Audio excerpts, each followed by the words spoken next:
Welcome to the Rick Helps Real Estate Show. Boy, what a wild day. President announces tariffs yesterday on absolutely everybody, and the markets went nuts. It was interesting, though, that he announced it yesterday, and the markets were kind of stable. He said it was coming, and then after the markets closed, he said, all right, here's what I'm going to do. And today, the market just down 1,700 points, somewhere in that number. Changes by the minute. But it's not a bad thing for mortgage rates, as there's a flight to safety. And you can see that our average right there, it says 6.63. I expect that to go down tomorrow as lenders tend to wait before they price their products. And so that could come down a little bit tomorrow. How much? Boy, I don't know. Everything's moving. Stock market, oil prices way down. Jobs market, numbers weren't bad. I mean, so numbers are just all over the place. This is just speculation by market traders making its way into the bond market, trying to determine whether or not it's a good thing or a bad thing. And we could debate that till the cows come home, but that's where we're at today. Now, where we're at in our Phoenix market as well, as you can see that our month's supply this past week went up to 4.2. We actually were down as low as 3.7.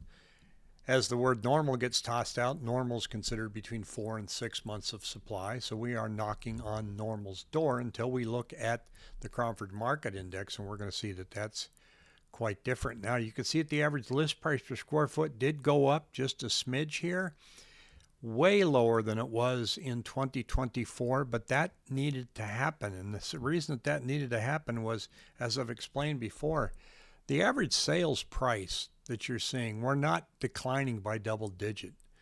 But we needed to decline by double digit on the asking prices because the buyers were saying, here's what we're paying.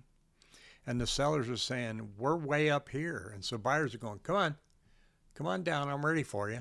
Pre-approved, ready to shop. I'm not going up there. That's too many flights of stairs. I'm too old. I'm not paying that.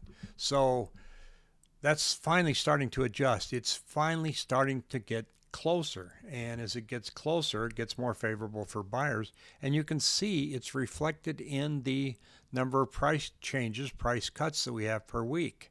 And I'm seeing that number go up as I look at the MLS here. I can see the price change number is now 5,340 the past 7 days, and you can see here on this chart that it was 3,495. What's this chart going to look like when it's updated on Monday? I don't know if it's going to reflect all of that or not, but price changes have to happen if you expect to sell your home in this market. And as we look, here's what's happening. Here's how people are getting beat up. Move my mug. Chandler's doing okay, 140. Anything above 110 is considered a seller's market. Anything below 100 is considered a buyer's market. And there is plenty of buyer's markets to be had in Goodyear, Surprise, Peoria, Queen Creek, Buckeye. You're getting hammered in Maricopa, 49.6. That's where all the new builds are. Got an email from a builder this morning offering 3.99% mortgage. So if you're out looking for a lower mortgage payment, they are tossing it out there for you, and it's hurting the resale market in those areas where there is a lot of new build activity. Now, active list counts here, I'm going to pull them all up. I seem to have gotten rid of them there for just a moment. This is, well, it's not quite the chart I wanted, but I did want to point something else here while I'm on this chart, and that is Sun City, because their listings have gone up. The number of new listings have started to go up a little bit. I'm going to speculate that that's Canadian. And I say that because I did a topic on, Canadians wanting out, and, they're upset. And so they are listing, and they are listing quickly. And unfortunately, I can't pull where those listings are. I can't go in the MLS and look for, homes that are owned by, out of the country. I tried seeing if there was an MLS field for FERPTA, which is the federal withholding that they do if it's a foreign seller, and I couldn't find that. If any of you realtors out there know where I can dig that up, I'd love to hear from you. Let me know in the comment section. Here's where we're at with active listings, and based on what I'm seeing, and in my 7-day moving average, which I show here, is that the gap has closed. So the number of new contracts, which is this darker line above, number of new listings, has crossed over into the number of new contracts. And for a while there, new contracts were winning, new listings were not. But a lot of that is spurred by the fact that we had more expireds this week, so it brings the number down on a 7-day moving average. That will wash out maybe next week, and we'll see. But that's going to make its way into this number here. So I'm predicting that new active listings are going to be right about there next week. That's not an uptick. That is a slight downturn. Where we go from here, I don't know, folks. I honestly don't know. Are we going to see more listings as we get into the summertime? I don't know. Historically, we don't.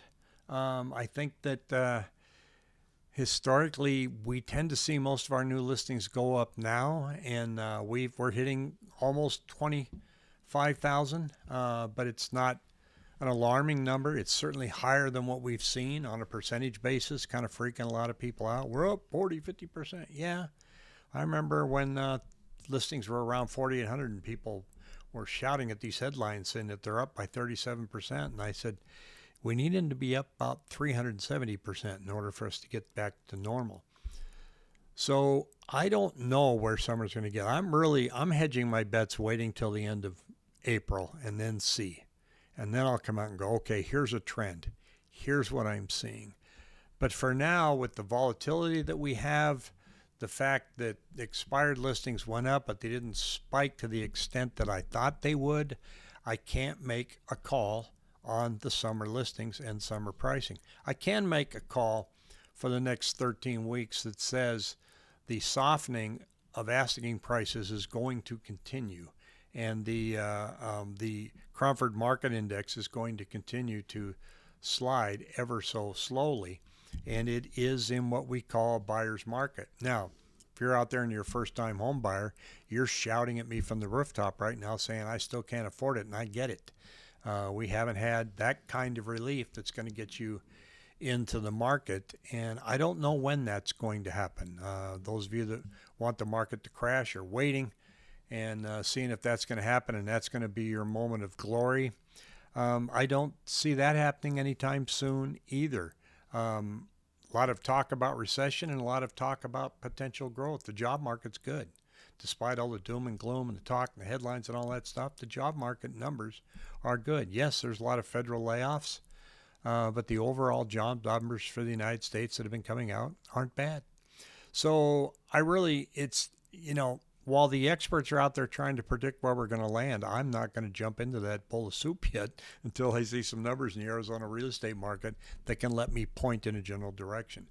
Now, do me a favor and click the link down below and get my newsletter. It comes out every Monday morning. I share these numbers. It's real concise. It's an easy read, especially on your phone. It's formatted for mobile, and you can take a longer look at what the Cromford Market Index is doing by city.